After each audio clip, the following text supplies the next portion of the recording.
Hello student, good morning. मैं Sarwan sir अपने PG class में फिर से आप लोग का स्वागत करता हूं। तो चलिए, हम लोग का एग्ज़ाम जो है 9th क्लास का वो बहुत ही नज़दीक है। तो आज हम लोग जो है वस्तुनिष्ठ प्रश्न जो 1 अंक स्तरीय आएगा, जिसके 4 ऑप्शन दिए रहते हैं और उसमें से जो सही होता है उस पर हम लोग को बनाकर टिक लगाना है। तो चलिए शुरू करते हैं। क्लास 9th का मैथ का आज जो चैप्टर है वो मैथ से संबंधित आपके स्क्रीन पर हम ये लिखे हैं। इसमें से आप लोग को जो है एग्जाम में आने वाले प्रश्न जो है अति महत्वपूर्ण है, इसके विषय में मैं आप लोग को बताने जा रहा हूँ। आप लोग इससे तैयारी करके आप अच्छे मार्क्स जो है एग्जाम में ला सकते हैं। तो चलिए स्टार्ट करते हैं हम लोग। पहला क्वेश्चन है, निम्नलिखित में कौन अपरिमेय संख्या है? तो मैं आप लोगों को पहले भी बता चुका हूँ कि मैंने परिमेय, सम संख्या, अपरिमेय संख्या, विषम संख्या, अभाज्य संख्या, इस सब के लिए एक अलग से वीडियो बनाया है, जिसमें अभाज्य संख्या किसे कहते हैं, परिमेय संख्या किसे कहते हैं, परिमेय संख्या पहचानने का कौन कौन सा रूल है वो मैं आप लोग को बताया हूँ। तो चलिए हम लोग देखते हैं। और यदि आप लोग अगर पीछे वाले जो है मेरा जो वीडियो आगे देखे हैं तो आप स्वयं इसमें है जो सही उत्तर है उसमें टिक लगा सकते हैं। तो चलिए, परिमेय संख्या अपरिमेय कौन है? तो अपरिमेय संख्या जिसका वर्गमूल जो है से पूरा पूरी नहीं निकलता है, मतलब जिसका जोड़ा नहीं लगता है, उसे अपरिमेय संख्या कहते हैं। तो यहाँ पर देखिए 9 है, 9 का वर्गमूल जो है इसे 3 होगा, 3 तिहाई 9, तो ये परिमेय संख्या होगा। पाई, पाई एक अपरिमेय संख्या है, हम लोग को याद रखना है। तो पाई एक अपरिमेय है, इसी में हम लोग टिक लगा देंगे। उसी प्रकार देखिए 0.333 ये रूट में नहीं है, इसलिए परिमेय संख्या है। और 225 का वर्गमूल होता है 15 होता है, 15 और 15 को 2 बार गुना करेंगे तो 225 हो जाएगा, इसलिए ये परिमेय संख्या है, अपरिमेय संख्या नहीं है। तो इसमें परिमेय संख्या कौन हो गया हम लोग का? तो पाई हो गया। चलिए दूसरा क्वेश्चन देखते हैं। निम्न में कौन सी संख्या ए और बी के बीच स्थित है? तो ये जो प्रश्न जो दिया गया है, ए और बी के बीच में कौन सी संख्या स्थित होती है? और तो ये परिमेय संख्या का सूत्र है। तो परिमेय संख्या निकालने का सूत्र है। तो परिमेय संख्या का जो सूत्र होता है, परिमेय संख्या बराबर होता है 1/2 ए प्लस बी, ये सूत्र होता है। अब यदि हम लोग इसको कोष्ठ से बाहर निकालेंगे तो ए प्लस बी को 1 से गुना करेंगे तो ए प्लस बी, और नीचे कितना है तो 2। तो इसी से हम लोग परिमेय संख्या सूत्र से निकालते हैं। तो यहाँ पर कौन सा सूत्र हम लोग का सही है वो देखेंगे। तो बी में है ए प्लस बी बटा 2, तो यही हम लोग का जो है ए और बी के बीच में स्थित होता है। अब चलिए यहाँ देखते हैं कि √7 माइनस √5 इंटू √7 प्लस √5 बराबर क्वेश्चन मार्क्स है। इसको हल करके इसमें कौन सा उत्तर सही है हम लोग को बताना है। तो यहाँ पर देखिए, मैं इस तरह का प्रश्न आप लोग को जो हूँ से पहले भी बता चुका हूँ कि जब भी जो है प्लस माइनस में दिया रहे और सेम संख्याएं रहे, तो देखिए यहाँ पर √7 है, यहाँ भी √7 है, यहाँ √5 है, यहाँ √5 है, सिर्फ अंतर क्या है? तो ये प्लस है और ये माइनस है। तो कुछ नहीं करना है, √7 और √7, √7 और √7 को हम लोग गुना करेंगे। तो √7 को अगर हम लोग गुना करेंगे, मान लीजिए √7 का स्क्वायर करेंगे, और यहाँ पर क्या होता है माइनस प्लस क्या होता है तो माइनस होता है, और √5 का हम लोग है स्क्वायर करेंगे। यहाँ पर देखिए ये और ये कट जाएगा, ये और ये कट जाएगा, तो बच जाएगा 7 माइनस 5, 7 में से 5 गया तो 2, यही हम लोग का आंसर हो गया। तो यहाँ पर देखेंगे कि सी ऑप्शन, डी ऑप्शन में हम लोग का जो है 2 दिया गया है, तो इसमें हम लोग टिक लगा देंगे। जब भी ऐसा प्रश्न आया आप लोग को तो ये a minus b a plus b सूत्र से भी बना सकते हैं। तो a minus b a plus b बराबर होता है a square minus b square, और नहीं तो डायरेक्ट 7 49, 49 का वर्गमूल कितना होता है तो 7 होता है, 25, 25 का वर्गमूल कितना होता है 5 होता है। तो 7 में से 5 को घटा देंगे तो कितना आ जाएगा हम लोग का? तो 2 आ जाएगा। अब देखिए यहाँ पर 125 पर पावर 2/3 बराबर है, ये किसके बराबर है? 5 के, 15 के, 25 के, या 125 का। तो इसको हम लोग चलिए हल करते हैं। यहाँ पर दिया हुआ है हम लोग का 125 पर पावर जो है वो दिया है 2/3 दिया गया है। ये 3 का मतलब है कि 125 को हम लोग को तोड़ना है 3 संख्या में। तो 125 को हम लोग तोड़ सकते हैं 5 गुने 5 गुने 5, 25 पच्चे 125 पर पावर कितना हो जाएगा 2/3। अब यहाँ 5 कितना बार लिखा हुआ है तो 1 2 3 बार, तो 5 पर पावर 3 कर देंगे और इस पर पावर कितना हम लोग का 2/3 है। ये 3 और ये 3 कैंसिल हो जाता है, तो 5 पर पावर कितना बच गया तो 2 बच गया। 5 और 5 को 2 बार करेंगे तो कितना आ जाएगा तो 25 आ गया। तो यही हम लोग का आंसर आ गया। तो किस ऑप्शन में 25 दिया गया है तो सी ऑप्शन में 25 दिया गया, तो इसमें हम लोग टिक लगा देंगे। अब इनमें से कौन एक बहुपद नहीं है? बहुपद, तो बहुपद का सूत्र क्या होता है ax plus by plus c होता है, ये बहुपद का सूत्र है। और बहुपद में जब भी ऊपर घात होता है, जो भी घात दिया रहे वो पूर्ण संख्या हो, पूर्ण संख्या होगा, माइनस वाली कोई बहुपद नहीं होता है। तो यहाँ पर देखिए कि इसका घात 2 है, इस पर 1 घात है, इस पर भी घात 1 है, तो ये तो बहुपद है।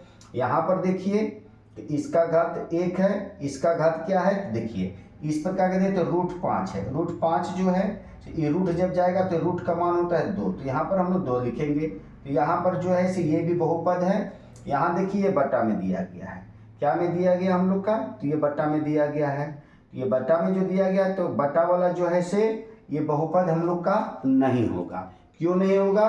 क्योंकि जब भी कोई बटा में जैसे लिखा हुआ x प्लस 5/y दिया गया है प्लस 105 दिया गया, तो जब x प्लस लिखेंगे 5, जब इस y को ऊपर लिखेंगे तो माइनस ऊपर में y लिखाएगा, ये ऊपर में माइनस y लिखाएगा, प्लस 105 हो गया।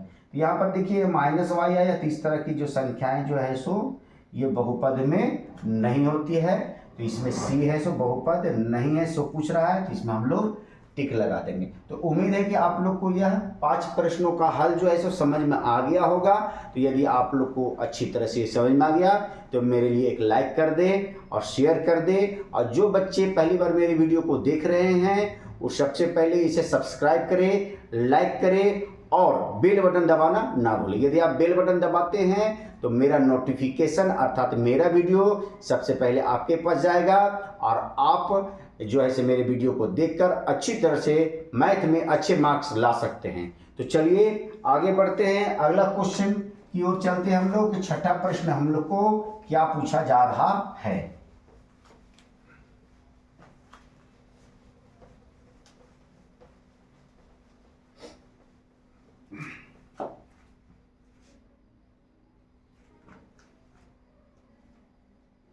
बहुपद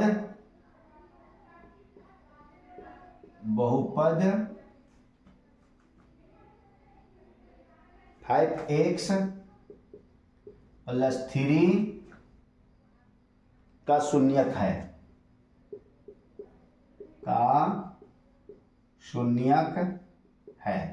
क्या शून्यक है? ऑप्शन दिया गया है हम लोग का, वो देखेंगे। तो पहला में जो दिया गया है -3 है, बी में है -3/5 है, सी में जो है 5/3 है, -5/3 है, और अंतिम में जो दिया गया है वो -5 है। तो चलिए सबसे पहले इसका शून्य ज्ञात करें। शून्य का मतलब होता है स्टूडेंट x का वैल्यू निकालना, x का मान निकालना। तो यहाँ पर हम लोग x का मान निकालेंगे। तो 5x + 3, अब इधर बराबर 0 अपने से हम लोग को लिख देना है, अपनी इच्छा से हम लोग को 0 लिख देना। अब यहाँ पर लिखेंगे 5x बराबर, ये प्लस में है और 0 के साइड में जाएगा तो ये माइनस में हो जाएगा। अब x बराबर यहाँ -3 है, ये गुना में है तो नीचे भाग में जाएगा, तो -3/5 यही हम लोग का आंसर हो गया। तो कहाँ पर -3/5 है तो बी ऑप्शन में है, तो बी ऑप्शन में हम लोग इसको क्या कर देंगे कि टिक लगा देंगे। चलिए आगे बढ़ते हैं। 7 क्वेश्चन हम लोग को क्या पूछा जा रहा है, यदि p x x³ + x² + x + 1 हो तो p इंटू -1 का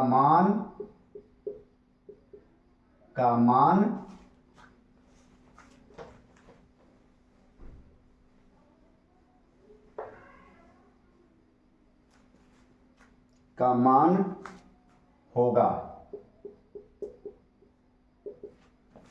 मान दिया गया है ए में 4,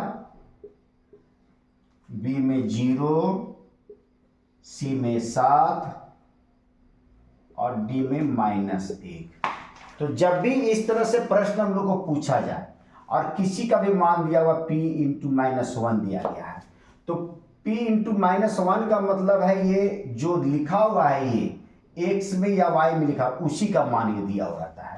तो जहां पर x आएगा वहां पर -1 हम लोग को लिख देना है। तो चलिए सबसे पहले इस क्वेश्चन को हम लोग इधर क्या करते हैं कि उतार के हल करते हैं।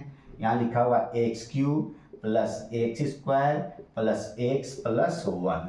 अब x के जगह में -1 रखेंगे। कितना रखेंगे? तो -1। x के जगह हम लोग कितना लिखना है? -1। ये जो p इंटू -1 दिया, तो जहां पर x आएगा वहां पर -1। यहाँ x आया तो यहाँ पर -1 लिख दिए। इसका पावर कितना है? तो 3 है। प्लस यहाँ भी x आए तो -1 का क्या करेंगे? स्क्वायर कर देंगे। प्लस यहाँ भी x आए तो माइनस देंगे, तो प्लस माइनस एक जगह नहीं लिखाता है तो इसको हम लोग पोस्ट में कर देंगे और +1 हो गया ये हम लोग का। चलिए इसको हल करते हैं। तो -1 को यदि 3 बार गुना करेंगे, -1 गुने -1 गुने -1, तो माइनस माइनस कैंसिल, तो एक माइनस बच जाएगा। 1 कम 1 कम 1, तो -1 हम लोग को आ गया। प्लस -1 को 2 बार गुना करेंगे, तो -1 गुने -1, माइनस माइनस कैंसिल, 1 कम 1 आ गया। प्लस माइनस क्या होता है? तो -1 होता है, +1 होता है।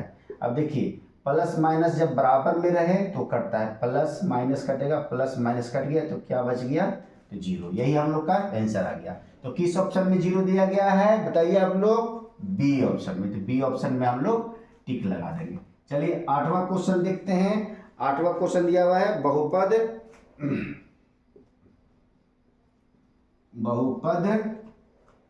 x² + 5x + 5x + 6 का गुणनखंड है।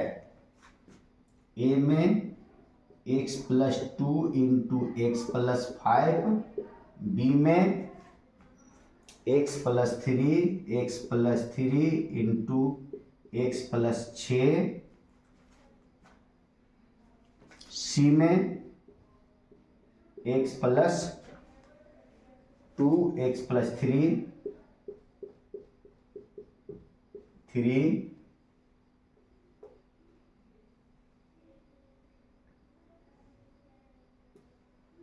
और डी जो ऑप्शन दिया गया है x + 5 x + 6, x + 5 और x + 6। तो चलिए सबसे पहले हम लोग गुणनखंड इसका निकालते हैं कि गुणनखंड, तो गुणनखंड के लिए एक अलग से हम वीडियो बनाए हैं। तो आप लोग जो है सो मेरे चैनल को देखकर उसमें गुणनखंड सीख सकते हैं। और बहुत सारे गुणनखंड है, कोई जरूरी नहीं कि यही गुणनखंड आएगा एग्जाम में। तो सबसे पहले चलिए हम लोग क्या करते हैं कि गुणनखंड बनाते हैं और गुणनखंड को सीखते हैं। एकदम आसान विधि से हम लोग सीखेंगे। यहाँ पर जो लिखा हुआ है x² + 5x + 6 का गुणनखंड हम लोग को निकालना है कि इसमें से कौन सा ऑप्शन सही होगा। तो चलिए सबसे पहले यहाँ तो 1 छिपा हुआ है, अंतिम पद को गुना करेंगे तो 6 एकम 6 हो जाएगा। 6 कितना से कटेगा? तो 1 से कटेगा, 2 से कटेगा, 3 से कटेगा और डायरेक्ट कितना से कटेगा? 6 से कटेगा। अब इसमें से 2 संख्या को हम लोग को ऐसा लेना है कि जिसको जोड़ने पर कितना आना चाहिए? तो 5 आना चाहिए। और गुना करने पर कितना आना चाहिए? तो 6 आना चाहिए, क्योंकि 6 एकम 6 आना चाहिए। तो यहाँ पर 2 और 3 को यदि हम लोग जोड़ेंगे, क्योंकि सभी जोड़ में है तो जोड़ वाला ही लेंगे। और अगर माइनस में रहता तो 6 एकम 6, 6 में से गया 5, ये लिख सकते थे। लेकिन जोड़ वाला में रहेगा तो जोड़ वाला ही लेंगे। तो 2 और 3 है। तो यहाँ पर हम लोग लिखेंगे किस तरह से? तो x² लिखेंगे, उसके बाद लिखेंगे 3 और 2 है, तो यहाँ पर आप 2 ले सकते हैं या 3 ले सकते हैं, कोई भी ले सकते हैं। तो यहाँ पर ये लिख दीजिए 3x और यहाँ पर लिख दिया 2x प्लस यहाँ पर लिख दीजिए 6। देखिए 3 और 2 कितना होता है? तो 5 होता है। 3 दूनी की 6 आ जाएगा। अब यहाँ पर हम लोग क्या करते हैं, कॉमन निकालते। कॉमन का मतलब कि जोड़ा लगाएंगे, ये दोनों भाग को जोड़ा लगाएंगे। जोड़ा लगाने के बाद इसमें दोनों में कितना से भाग लगेगा, तो अंक इसमें नहीं है, इसमें अंक है, तो यहाँ पर x से दोनों भाग लगेगा। तो कितना x से, तो छोटा x से। x में x से भाग देंगे तो x बचेगा। कैसे बचेगा, तो देखिए x स्क्वायर को यदि हम लोग x से भाग देंगे तो x गुने x पे लिख सकते हो वाला को, और नीचे x है, x कट गया तो कितना बच गया हम लोग का, x प्लस 3x को x से भाग दो, x और x कट जाएगा तो कितना बच जाएगा हम लोग का, तो 3 बच गया। अब प्लस यहाँ पर है, अब 2 और 6 में कितना से भाग लगेगा, तो 2 से लगेगा, तो 2 एकम 2, तो x बच गया। यहाँ पर प्लस है तो प्लस लिखे, 2 को 6 में भाग देंगे तो 2 तिया कितना हो गया, 6। तो अब हम लोग का गुणनखंड सही कैसे बन रहा है, तो ये ब्रैकेट में जो है सो बराबर आएगा, तो समझिए कि गुणनखंड हम लोग का सही बन रहा है।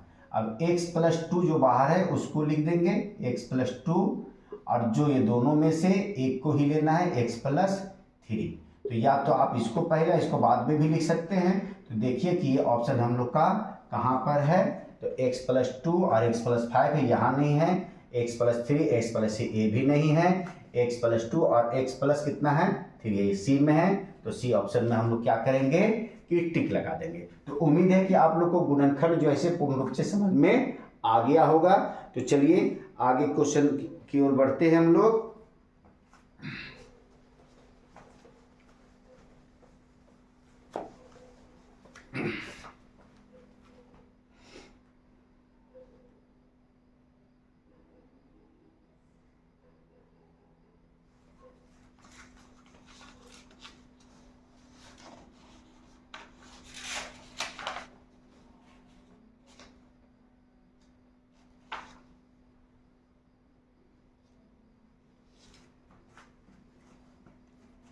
नाइन में जो क्वेश्चन है बोल रहा है वाई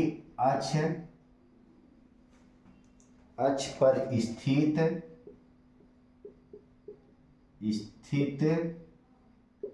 बिंदु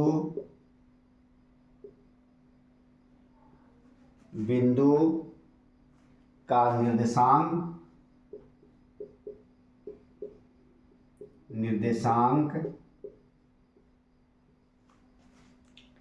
निर्देशांक निम्न में से किस रूप का होता है, निम्न में से किस रूप में होता है। ए में दिया गया है 0 0, बी में है 0y, सी में है x0 और डी में है a और b। तो देखिए y अक्ष जो होता है तो ये होता है हम लोग का x अक्ष और ये होता है y अक्ष। यहाँ पर 0 होता है, यहाँ पर y है, यहाँ पर y1 लिखा था, यहाँ x1 और ये x। तो ये देखिए ये सीधा होता है तो इसको x0 लिख सकते हैं हम लोग, लेकिन ये उल्टा होता है तो 0y, क्या लिखेंगे 0y लिखेंगे, 0 और y। तो इसका निर्देशांक जब भी निकलेगा तो यहाँ से स्टार्ट होता है किसी का भी, तो x0 और 0x, x0 या 0, तो ये सीधा रहता है इसलिए x0, ये उल्टा रहता है तो 0y लिखते हैं। तो 0y हम लोग का कहाँ पर है, तो यहाँ पर है, तो 0y में हम लोग टिक लगा देंगे। चलिए 10वें क्वेश्चन की ओर चलते हैं। 10वां क्वेश्चन हम लोग को पूछा जा रहा है कि बिंदु 3 7 की कोटि, बिंदु 3 7 की कोटि है A B C और D। ये दिया हुआ है हम लोग का ऑप्शन में 3 -3 7 और -7। ये हम लोग का 10वां क्वेश्चन में दिया गया है। इसमें हम लोग को पूछा जा रहा है कि कोटि है सो कौन सा इसमें है, कोटि हम लोग का कौन सा है। तो देखिए इसको हम लोग एक्स बोलते हैं, इसको वाई बोलते हैं। और एक्स को भुज बोला जाता है और वाई को कोटि बोला जाता है। एक्स और वाई, तो एक्स को हम लोग क्या बोलते हैं, इसको भुज बोलते हैं और इसको हम लोग क्या बोलते हैं, कोटि बोलते हैं। तो यहाँ पर कोटि पूछा जा रहा है, तो कोटि कितना है, तो 7 है। तो 7 कहाँ पर है, तो सी पर है। तो इस पर हम लोग टिक लगा देंगे। तो उम्मीद है कि आज जो हम 1 से 10 तक जो क्वेश्चन बताए हैं वो आप लोग को पूर्ण रूप से समझ में आ गया होगा। तो यदि आप लोग को समझ में आ गया तो एक बार इसे लाइक कर दे और अपने दोस्तों को ऐसे शेयर कर दे, ताकि वे जो है सो एग्ज़ाम में अच्छी तरह से इसका तैयारी करे और अच्छे मार्क्स के साथ पास हो। तो चलिए फिर मिलते हैं नेक्स्ट टाइम। तब तक के लिए सभी को have a nice day, good day, take care.